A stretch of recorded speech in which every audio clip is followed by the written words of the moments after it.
right, perfect. So, who are you? Mr. Mike. It's funny because I was just talking to Jen about that. She's like, "Where'd that come from?" I'm like, "Well, she thought it was kind of cheesy." I'm like, "You don't get your names, right? Like nicknames or whatever." She's like, "Where'd that come from?" I'm like, "Well, a lot of people in Emporia, rather than I think trying to pronounce my last name, they just called me Mr. Mike. So a lot of the attendants will say Mr. Mike instead of Mr. Rittenauer, and I don't blame them. It's a kind of a weird name. But, so yeah, Mr. Mike, late 40s, just a squirrel trying to get a nut, yeah, trying to get my little piece of the pie. I think I've moved on from crumbs to maybe a nice little slither of pie.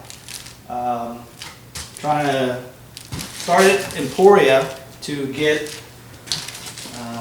financially, independently free, so we don't have to work anymore.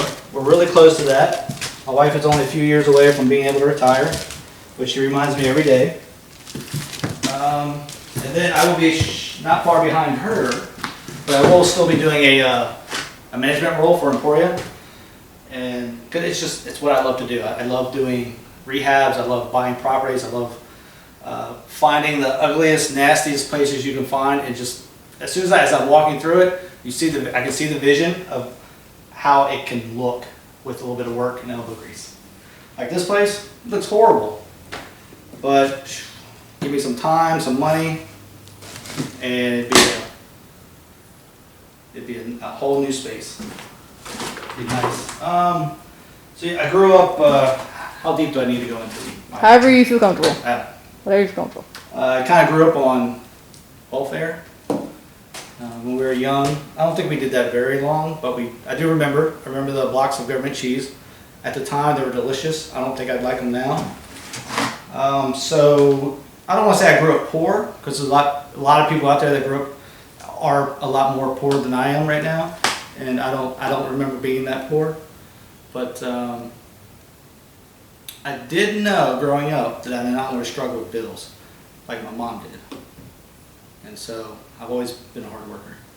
Thanks to my uncle, who instilled in me in an early age that you gotta work. And you don't have to work, but if you don't want to have to struggle with bills your whole life, you should work hard, work often, and just keep doing it. And it's paying off.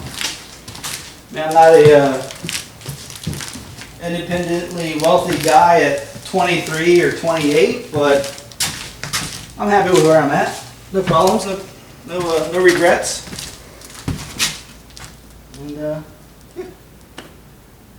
be able to enjoy life the way I want to, which is mostly traveling and not having to worry about bills all the time. All right, I think that's good. Okay. What else you got? Da-da-da. If you could go back in time and give your younger self a piece of advice before getting into this, what would you tell them? Ooh. Before getting into this? Yes. Like Emporia specifically, or just like this industry, like rental? This industry. Okay. I would say, well, if I could, I always said that if I could go back and tell myself something, I would say invest as soon as possible. Just whatever I could have, $20 a week, $20 a month, just if I was 20 years old, just put that away and don't touch it, because if I were to do that, if I did that, I probably would have been retired a lot sooner than I am now, just by starting investing early. But I didn't. So more specifically with this industry, I would say maybe, man, I started pretty quick. I would say maybe find your niche as soon as you can, right? Like I wasn't really sure what I wanted to do.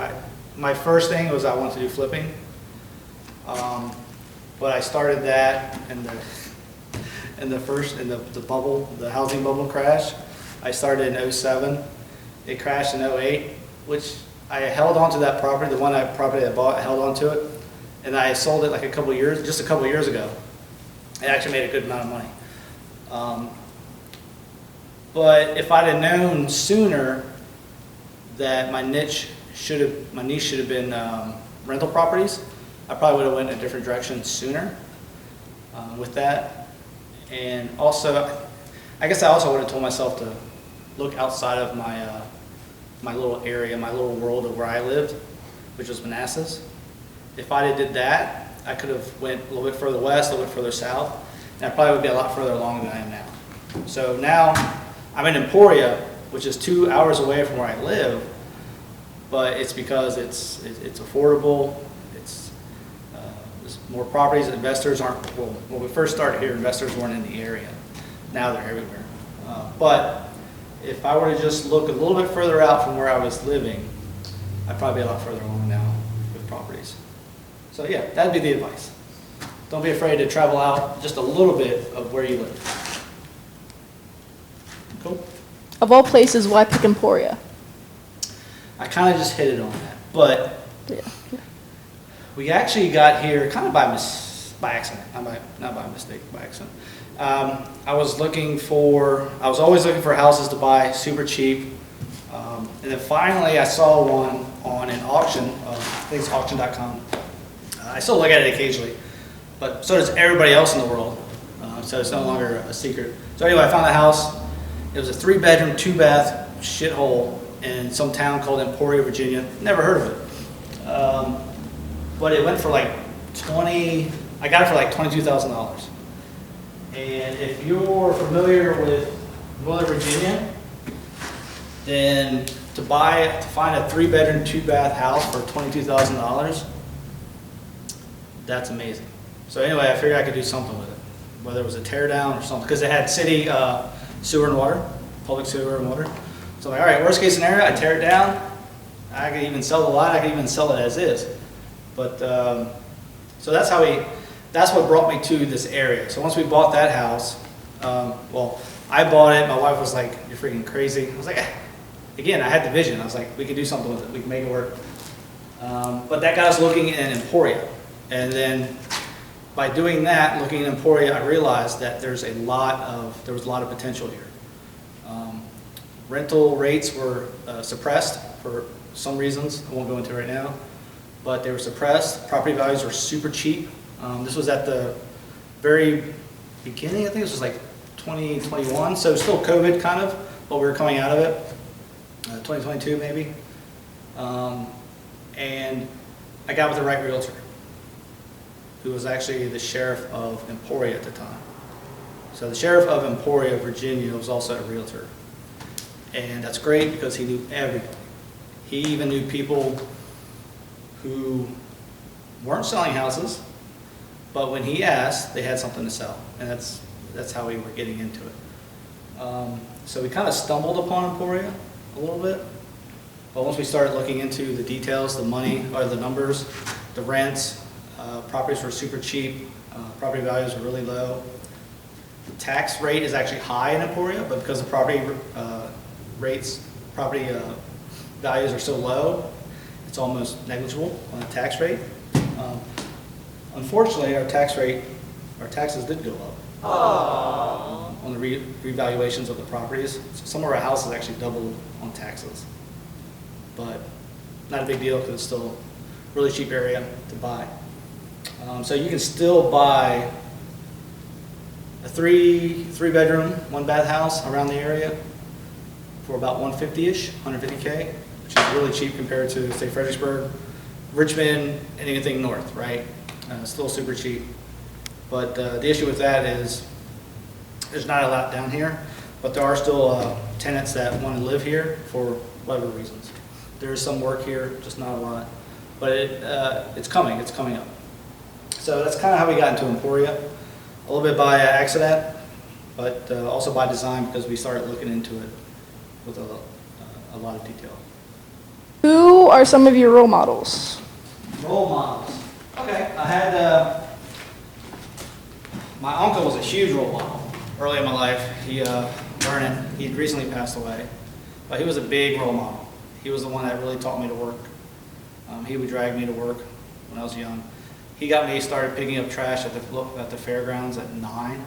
I wasn't even old enough to work, but I was still doing it. They were paying me cash on the table to do that. So as early as 9, I was working.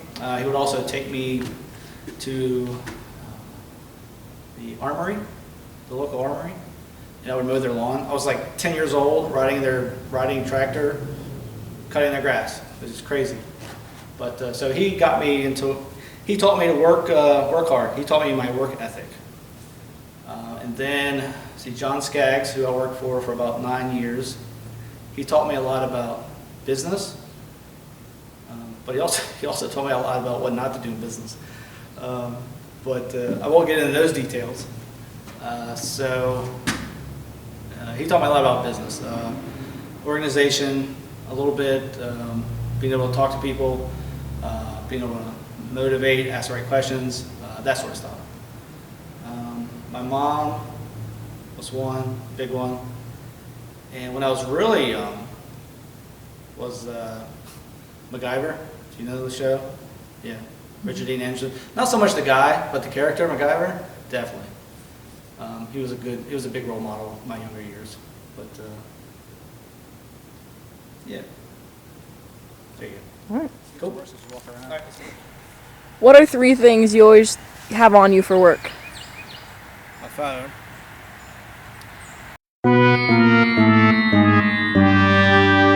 My wallet.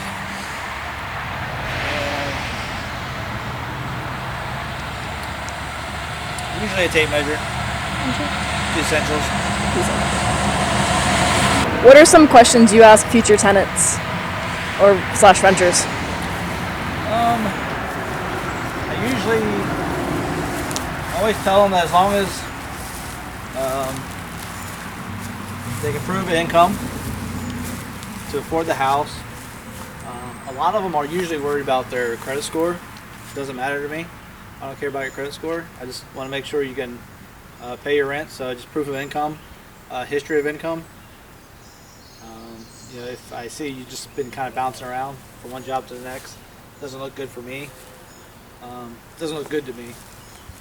And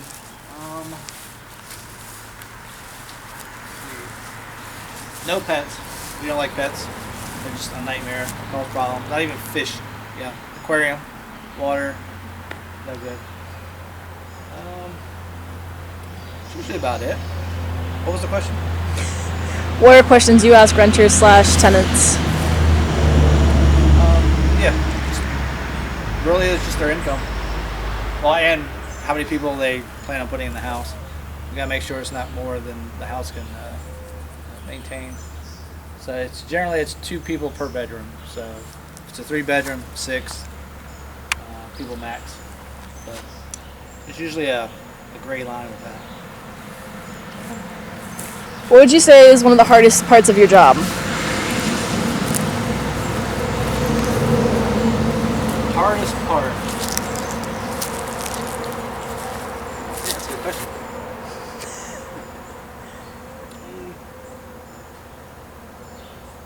I guess the hardest part is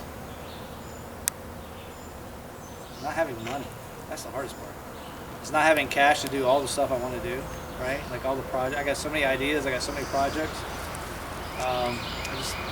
If I had the cash for them all, it'd be great. I'd love it. I'd be so busy, but I think I'd be okay. I think I'd be in my zone if I had the cash to just be able to do everything that I want to do. So I guess it's good that I don't have all that cash because, yeah, I never retire. So I guess that's it. Speaking of projects, what's one you're currently working on? This bad boy right here. So I'm not sure if it's a tear down or if it's a rebuild. By looking at it, you would think it's a tear down. However, we don't need to tear it down. We'll save a lot of money by just rehabbing it as opposed to, because it's going to cost money just to tear it down. Just to do the demo, it's going to be about 20 grand just to get it flat. And then we have a clean slate, but we're already 20 grand below, 20 grand in the hole.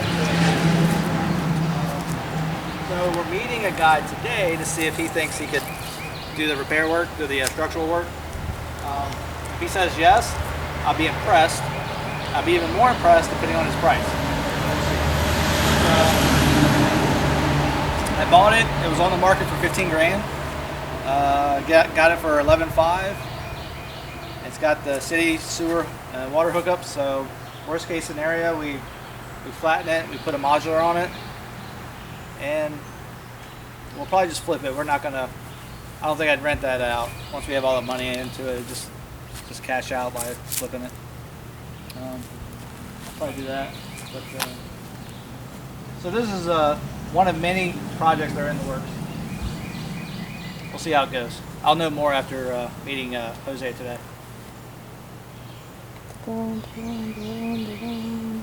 Did that one, talk about that one. So why Wawa over Sheets and Rofo?